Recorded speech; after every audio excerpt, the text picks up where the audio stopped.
ఎవరు ఏం మాట్లాడినా గూగుల్లో 2 నిమిషాలు వెరిఫై చేసుకోండి. అలా చేయకపోతే మనం కూడా ప్రకాష్ రాజ్ గారి లాగే అజ్ఞానుల్లా తప్పుడు ప్రచారం చేసుకున్నట్టే అవుతుంది. ఆర్ఎస్ఎస్ మీద నింద వేసే ముందు ప్రకాష్ రాజ్ గారు ఒక్కసారి నిజం తెలుసుకోవడం నేర్చుకోండి.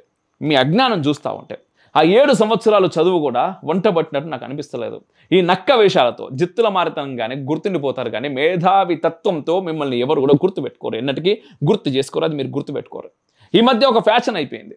హిందుత్వానికి వ్యతిరేకంగా మాట్లాడితే మేధావి అనుకుంటారేమో అని ఒక భ్రమ ఎప్పుడు భ్రమగానే మిగిలిపోతుంది. ఇది అందరూ కూడా గుర్తుపెట్టుకోవాలి. అండ్ ఎన్నో సందర్భాల్లో మాట్లాడిండు. మనకు కూడా అది నిజమేమో అనిపిస్తుంది వీళ్ళందరూ. ఎందుకంటే మనం లేచేలోపు వాట్సాప్ల్లో అనేక గ్రూపుల్లో, ఫేస్బుక్లో, ఇన్స్టాగ్రామ్లో ఇవే వార్తలు కనిపిస్తూ ఉంటాయి. హిందుత్వం మీద విషం జిమ్మే వార్తలు. మనకు తెలియకుండానే మనం కూడా ఆ భ్రమలోకి వెళ్ళిపోతాం. అరే నిజమేనేమో అనిపిస్తుంది. మనం ఒక 100 మందికి దీన్ని షేర్ చేస్తాం. షేర్ చేసే ముందు ఒక్క క్షణం ఆగి ఇది నిజమా కాదా అని మనం తెలుసుకునే ప్రయత్నం చేయం. అట్లా అయిపోయినాయి మన బ్రెయిన్లు.